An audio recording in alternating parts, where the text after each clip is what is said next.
One son of mine has grown up and is 27 years old. Another is 11 years old, and the third is 4 years old. Thus it is possible to say that you can feel a pulse on what happened during 20 years of independence in Lithuania.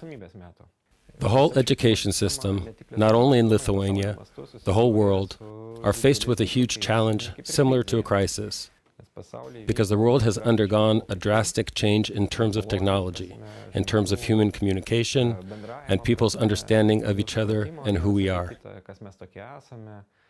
Therefore, a question arose. If the world is changing so fast, what should change in the education system and in schools? For about 40 years, the education system is in search for new ways on how to educate children. With the current situation, parents, entire countries, teachers, and children are unhappy. And currently, the most advanced schools, or the most advanced thinkers, talk about one or another form of integration. Some offer integration through music, others through drawings, third through happiness, fourth through meditation, and fifth through free choice. There are many directions, and I would like to follow up on them. Learn from global gurus, why they think so, what is the meaning, how it works, how it looks in schools that use it, and share this knowledge with everyone. School is dead. Long live the school. Our history so far does not know how to teach children. I am strongly convinced that we birth perfect children. Then the public makes all the effort to heal this genius. We do not know how to treat oncological diseases that are in advanced stages. We are unable to cure a simply runny nose. We are unable to treat heart disease, but we are very well versed in curing child genius disease. It happens so that we birth children of golden proportions. We birth incredibly divine children. And then, day by day, step by step, we try to lower their geniuses to the crowd's level, in order that all would be equalized. It is impossible to stretch the short, but you can shorten the long. Thus we find ourselves with the same dilemma: to create a reasonable, average type of man who thinks stereotypically but usefully. The 21st century child has less in common with the 16th century child than the 16th century child had in common with the one who drew a mammoth in a cave. They were almost the same. It is no coincidence that mammoth cave painting and Picasso's work is almost the same. That is no distance between the mammoth and Picasso. But the distance between Picasso-era children and Lady Gaga-era children is light years away.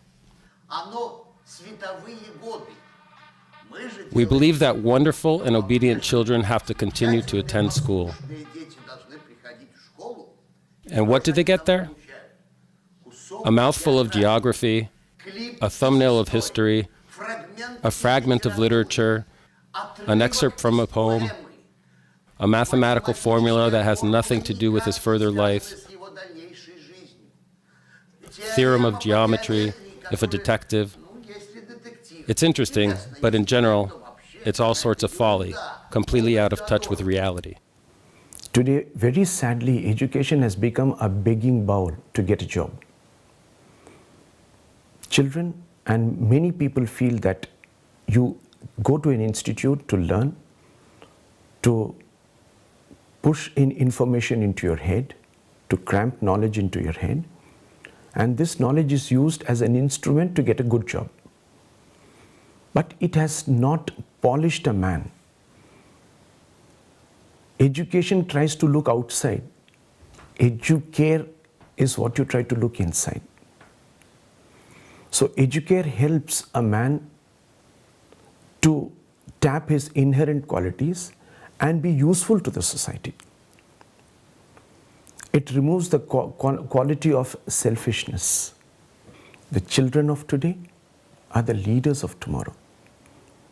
So merely cramping the head with some bookish knowledge will not make a country strong. In order to make the country strong, we have to groom the flowers that are blooming today and ensure that these plants grow up into huge trees, giving shade and shelter to others. If you take our brain, over here is pictures and imagination. Here is words and logic. Right now there's a dominance over here, all around the world. Schools are totally dominated. It doesn't mean that they don't teach this.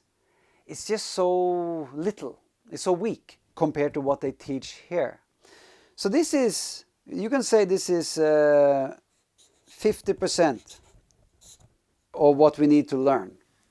If we learn more here, you have a more chance of learning the other 50% over here. But right now, education system is not providing us what we need to take out the full potential. And the full potential isn't 50 plus 50, it's, it's 10,000. Everything began with my daughter. At the time she was preparing to go to the first grade, she was learning to read. On this occasion, I bought her textbooks. I reviewed them, and I did not really like what I saw. Perhaps every child once born studies all subjects at once. My grandmother was illiterate. She did not complete a single grade. I did not attend kindergarten at all. But from my birth to 7 years of age, I was receiving a special integrated training through cognition. Kneading dough, counting money, going shopping with my grandmother, learning to knit and to count the loops, singing lullabies, telling fairy tales, and having a chance to know a lot of folklore. It was the best possible integrated education. I started attending school completely prepared to be a first grader, being able to read a little. I knew a lot of poems, songs, etc. I would like to transfer my happy childhood to primary grades. I asked myself such a question. It was kind of a test.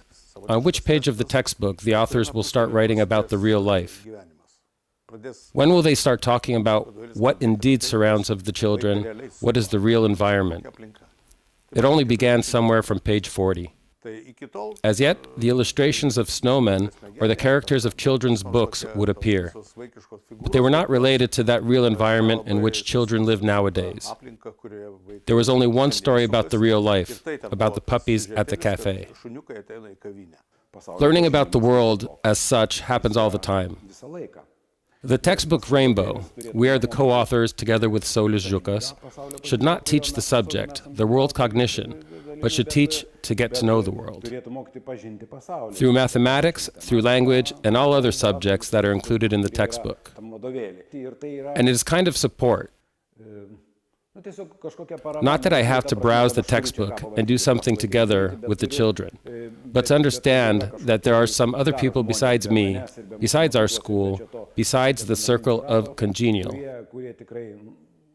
Those who really understand this try to help someone and work in the same direction. This is certainly a very important aspect. There are 3 types of teachers. One type of teacher who come to the class and give information. They will write all information on the board and give all information to children. That is first type of teacher. Second type of teachers are those who try to explain. The first type of teachers are not interested whether you understood or not understood. Their duty is they have to come and give the information to you and receive their salary every month. The second type of teachers explain. They take the trouble to explain to you. Even if you don't understand, they'll come and explain it to you. But the third type of teachers are those who encourage you, who charge you with positivity, who inspire you. Teachers have to be like that. Parents have to be like that. In the late 90s, I started thinking maybe I should be the one to to put drawing back in again, to be a champion of drawing and be the drawing teacher that the world lacks. Because I saw that both in Singapore, many other countries I visited, and in Norway, it was the same situation. Drawing was gone. So I thought, okay, the kids need a drawing teacher. They don't have one right now. Okay, it's me. And ever since then, I have tried to make drawing popular and interesting.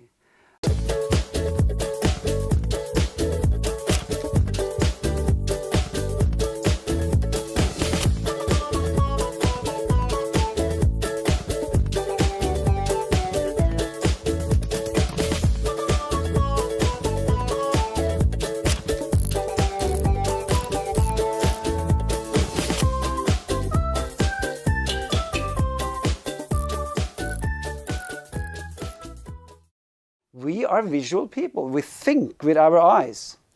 You know, the eyes take in more information than all the senses put together. So it's more important than hearing and smelling and touching is what we see. And when we master the skill of seeing and the skill of translating what we see into a picture that can be communicated, that's when we are really taking out our full human potential. My idea lies in the fact that mankind has long evolved from a mammoth drawing in a cave as a totem, as an engineering drawing of how to hunt until the moment when the hall sits and listens to Beethoven's Fifth Symphony.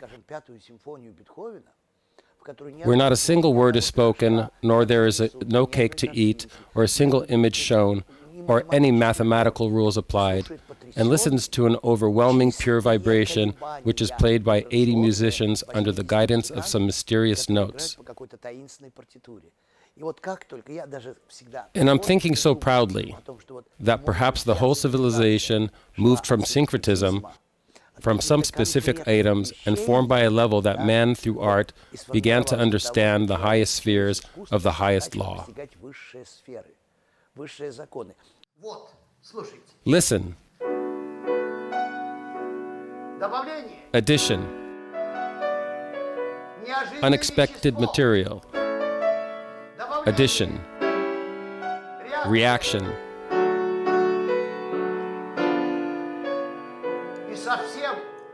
And completely unexpected experience.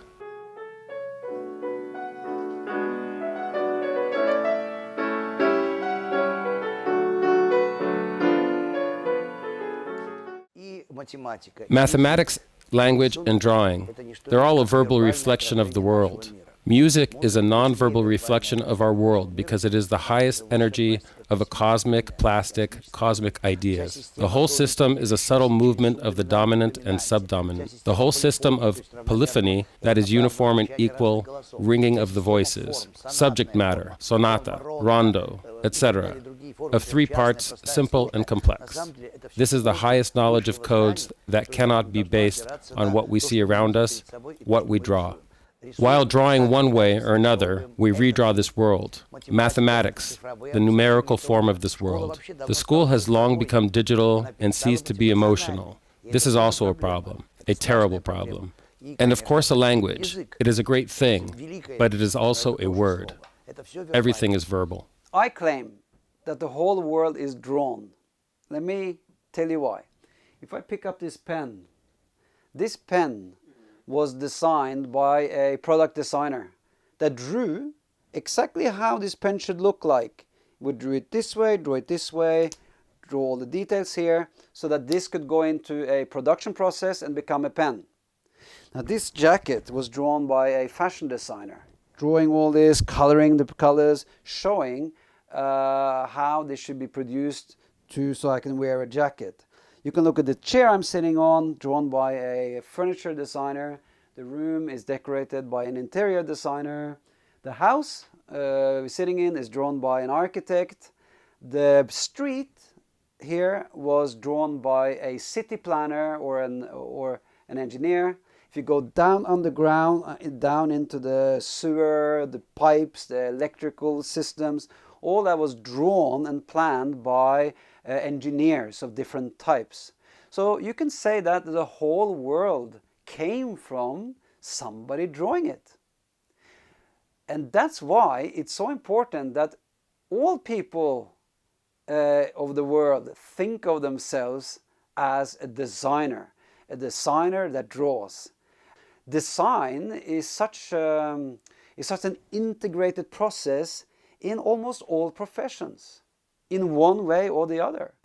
When I communicate with teachers in different places where my school appeared, the teachers at first were a little tense, and later, after some thoughts, began to understand and enjoy the fact that they are now free.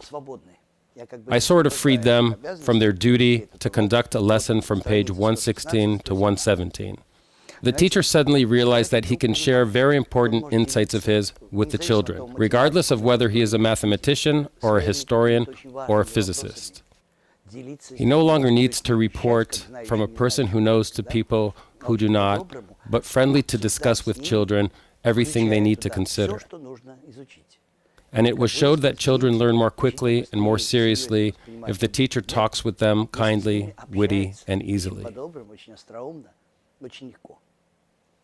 A number of integrated education methodologies have been developed. They constitute the basis for integrated education.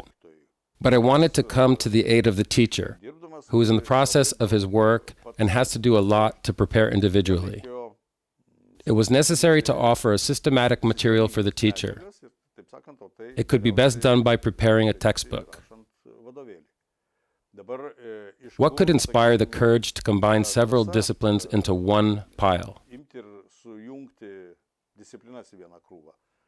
I'm using certain fundamentals of semiotic. However, the semiotic itself is not felt in the textbooks. Constant comparison, for instance.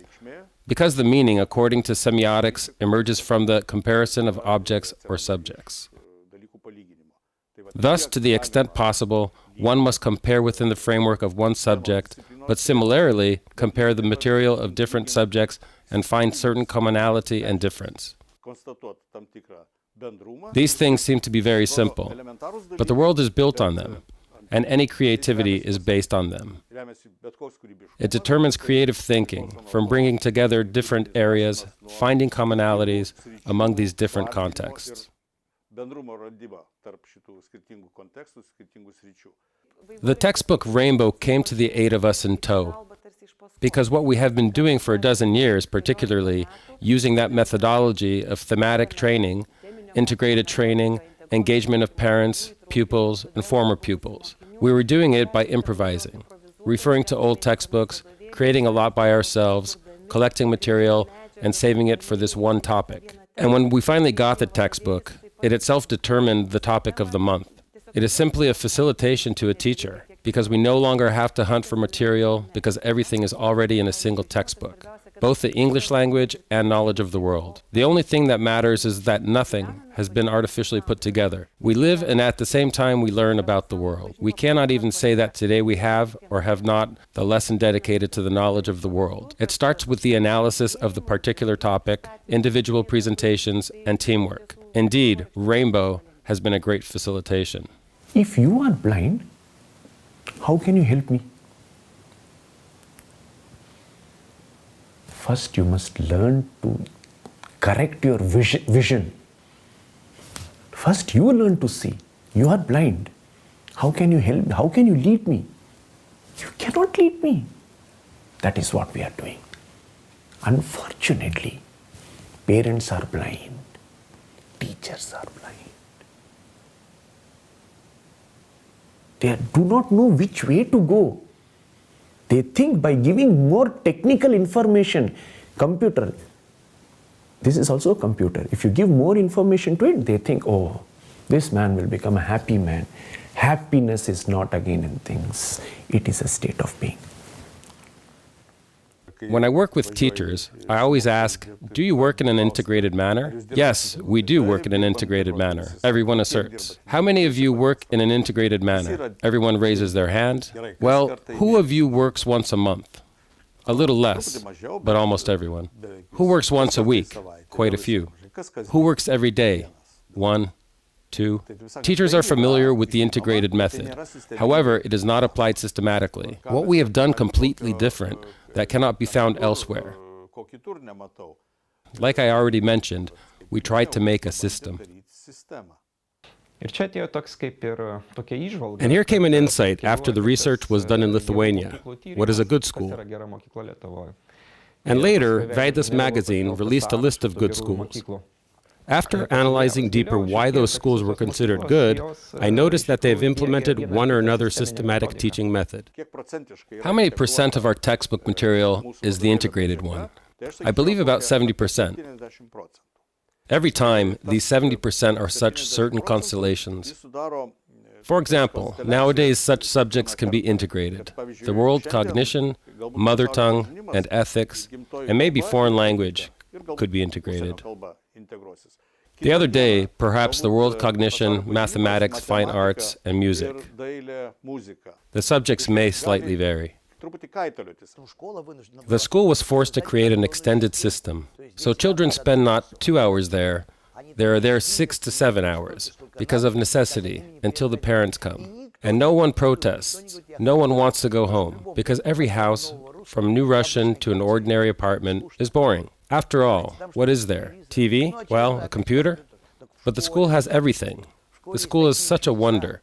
Friends, communication, extended day program teachers. Children are there for up to 6 to 7 hours. Upperclassmen descend down to read posters about what happened in a primary school, because the descriptions are very witty. 10th graders tell stories of what happened to them during the day. 10th graders prepare primary students like a parent in order to create a performance. In a school, they are all smiling. They are all happy. They say how fortunate we are that there is Mikhail and our school 7 keys. I think happiness is when you are in a complete harmony, even if the most difficult time, 10 years of education instead of childhood, instead of the grass, instead of football, fun and swimming. While you're in school, the best year. Why? That's my school's response to the question why. Because it's happiness, light. We can teach kids happiness, and I will show you why. Here's a kid, happy kid. Up in the head is your imagination. That's the source of everything. From imagination comes perception. Perception is how do you understand the world around you? What do you think of the world around you? What do you feel about the whole world around you? That is perception. And that is created through your imagination. Because you can imagine things differently. You can imagine something small to be big and something big to be small. That is all in your imagination. And that is how we see the world around us. Now, the perception gives you 3 different things. It gives you creativity.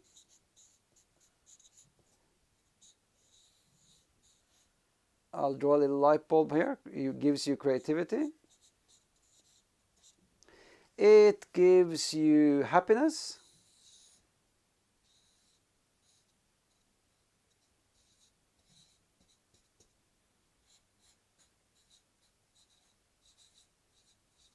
It also gives you conflict.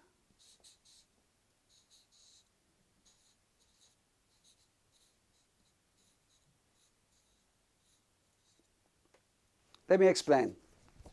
How you see the world is also a choice.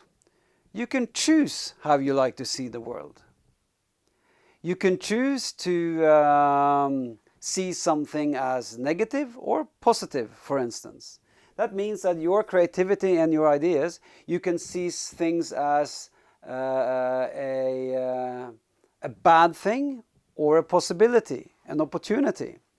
So people that are creative have a way of taking everything around them and seeing them as interesting things.